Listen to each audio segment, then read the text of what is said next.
You did not read the title incorrectly. This is a 2016 election prediction between Donald Trump and Joe Biden. It's an alternate history where you're going to see a good amount of these as this progresses.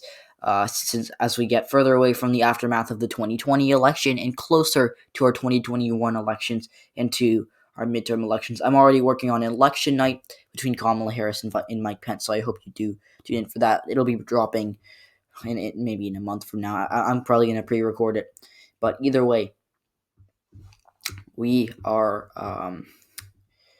in the aftermath of a crazy election. Joe Biden has won. So in my future videos that I mentioned him, we'll be calling him President Joe Biden, or President-elect Biden, rather. By January, it'll be President Biden, but it'll be President-elect in between now and January 20th. So, yeah, now, how we're in 2016, we're not going to be referring to him as President-elect Biden. We're going to be calling him Vice President Biden. That's his title. And that this is because in 2016, he would not have been President-elect. But he's running for president in 2016. Alternate history. So let's get started by filling out our safe states for Joe Biden. A lot of these wouldn't change. I think we have the same safe states as we usually do. You know these, the Northeast, most of the Northeast at least, California, Oregon, Washington, Hawaii, and then in the middle of the country, Illinois. Now, Donald Trump, we're going to assume Evan McMullin wouldn't run just for the sake of keeping things simple, but Trump would have won Utah fairly comfortably. He would have won Mississippi by a safe margin. He would have won Indiana. He also would have won Missouri by a safe margin. The political climate favored him significantly. He wouldn't have won Alaska by a safe margin, but we're going to characterize it as likely. Just to get that out of the way, Texas and South Carolina, Ohio, and Iowa would all be likely for Donald Trump, and I say this because, first of all, Alaska, I think he won it by 14% in 2016. I think he'd win it by a little less with Biden running against him more like 11 or 12, but still would have been very solid for him. Now in Texas, he won it by 9% in 2016. He was supposed to win by like 13 to 12%, but he ended up winning by 9. So Trump underperformed the polls, and I think he'd do a little better against Biden, maybe like 9.5 to 10%. But this isn't really that big of a deal, especially because of the fact that this state was not really in play for Hillary Clinton in 2016, and it wouldn't have been for Joe Biden. The only reason that it's in play right now is because the inroads Beto O'Rourke made with the Latino vote and the white vote, getting those big numbers to turn out for him and making Texas competitive. But as we saw, Joe Biden lost Texas by 5.7%. I was correct in that. I said he was going to lose by 5 to 6. Looks like I was right about that, but Texas is a red state, and it would have been the same in 2016. In South Carolina, Hillary Clinton, she lost this by 14. Biden would have done a little better. And Biden is just simply doing better than Clinton with the black vote. There's a reason that he's winning Georgia. There's a reason that South Carolina was less than 10% margin of victory for the president. There's a reason that North Carolina was considered to be a toss-up, leaning towards Biden coming into the election. Now, I know he lost North Carolina, but he's outperforming Clinton by more than 2%. Doesn't sound like a lot, but in a big state like North Carolina, that can mean everything. So South Carolina, I think Biden would have won by more like 10 to 11, opposed to Clinton's 14. Or Biden would have lost by 10 to 11 as opposed to Clinton's 14. So the common trend you're going to notice, Biden's going to underperform her with the Latino vote, as he did in this election, and he's going to overperform her with the black vote. Now, I'm characterizing Ohio and Iowa, and I should characterize West Virginia as safe as well. Now, I'm characterizing Ohio and Iowa as likely because the fact, A, they are likely in 2016, the political climate, people wanted an outsider. They didn't want a Washington politician. That's why Hillary Clinton lost. That's why Donald Trump was so popular in the GOP primary. So these voters want an outsider, and it looks like they got one. So, yeah.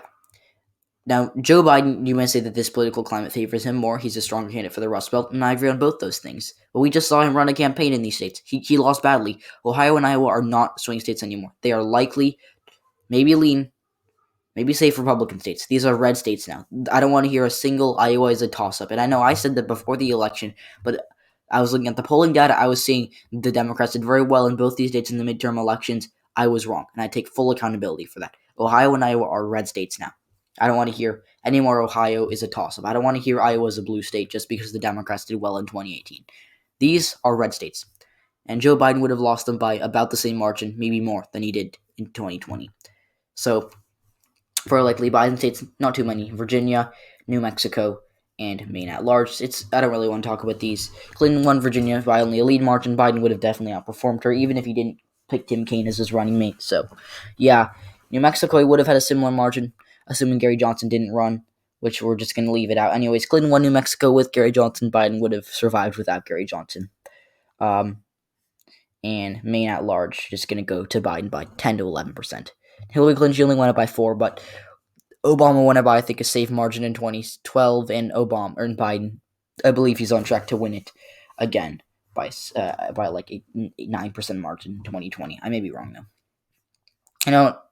I feel like checking, because I'm actually curious to see how wrong I am. Yeah, Biden is currently ahead by 9%. A little less than 9%. So, yeah, likely. Now, for Trump, we have some lean states, starting with Arizona. That would be lean for him. I do believe Hillary Clinton, she lost it by 3.5. Actually, I know that for a fact. She lost by a lean margin. Biden would have underperformed her by a little bit. He'd lose by 4 to 5%, which is a lean margin.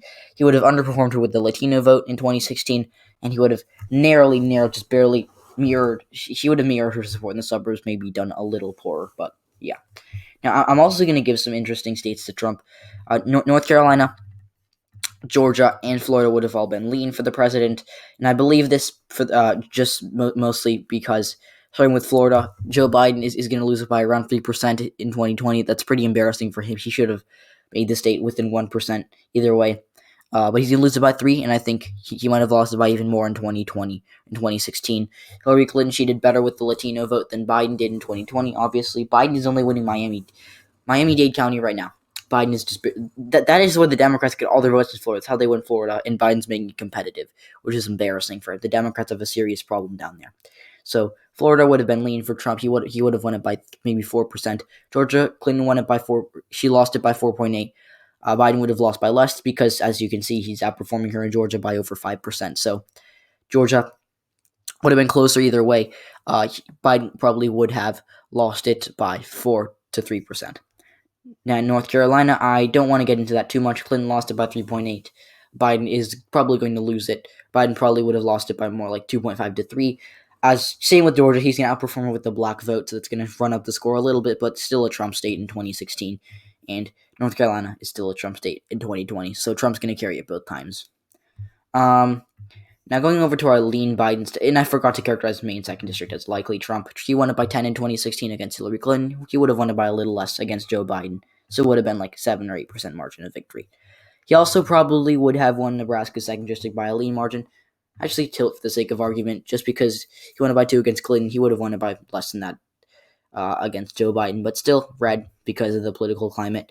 So, we're going to move on. And we're going to go to Colorado, which would probably have been a lean Biden state. He would have underperformed Clinton here because I do believe Clinton would have done a little better with the Bernie bro vote than Biden would have in 2016. This is 2016, remember. 2020, the Bernie bro vote was good for Biden. But in 2016, it was not really good for Hillary Clinton, or it wasn't as good as it needed to be for her to win the election. So Clinton, she won Colorado by like 5 points. Biden probably would have won it by 4, if I'm being completely honest.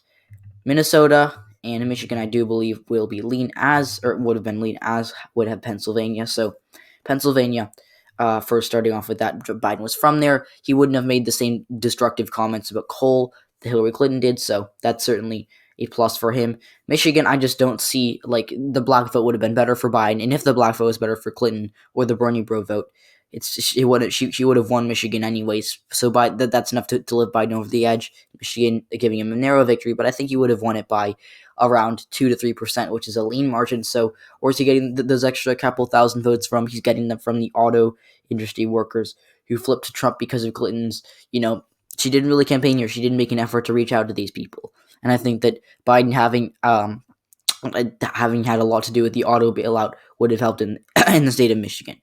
Now, Minnesota, Clinton, she won it by 1.5. Biden in 2020 outperformed my expectations. I thought he was going to win by only 5. He won by 7, more than that. So it would have been in the middle between his 2020 numbers and Clinton's 2016 numbers. It would have been more like 4 or 5% margin of victory for Joe Biden. And I have to, eat dinner soon, so I need to wrap this up. So Nevada would have gone red. And I say this is going to be very, very controversial in my comment section, but Nevada is going to be red, and I say this mostly because of Biden's poor Latino performance in 2020. He's ahead there by basically a little more than Clinton was in 2016, but the state is trending blue, and I think that really Clinton really could have lost the state, and I think Biden would have narrowly just lost by literally 1,000 votes in Nevada. So, yeah. So it's going to come down to Wisconsin and New Hampshire. Trump only needs one of these states to win the election. So we're going to make this very climactic. We're going to give Joe Biden New Hampshire. He would have won it by a little more than Clinton. She won it by 0.4% or something. I think Biden would have won it by 1 to 2%. So New Hampshire would have been a Biden state. So it's going to come down to Wisconsin. Now, before you watch the end of this video, I want you to pause and tell me who you think would have won Wisconsin. Donald Trump or Joe Biden? There's an argument to be made. Trump won in 2016. This was a populist wave year. But Biden, he has the Rust Belt appeal, and he's going to win the state in 2020. And the state is bluer in 2016 overall than it was now. But we're going to give it to Trump. Here we go. Trump wins the election against Biden. So we're going to give it to Trump. And I know some of you might not want to see this happening, but don't hate. I think the populist wave is going to be just enough to carry Trump to a narrow victory. Less than he did against Clinton. He won by 0.9 against Clinton. He would have won by 0.2 against Trump. Or he would have won by 0.2 against Biden. Now, Biden has much more appeal to this state. And he campaigned here a lot because of because Clinton slept on it in 2016. He really campaigned here a lot. He probably would have made a lot of the same mistakes that Hillary Clinton did, and he would have assumed that it was basically solid for him. So, still, the state of Wisconsin, I do think that out of nowhere, Trump would have won it again, causing the same shock to a lot of people as it did in 2016. It would have been closer. Biden still would have lost it. So, again, guys, thanks for watching the video. Be sure to like the video and subscribe. Tell your friends about this channel. I really need you guys' help now more than ever. So, thanks for watching, and I'll see you all.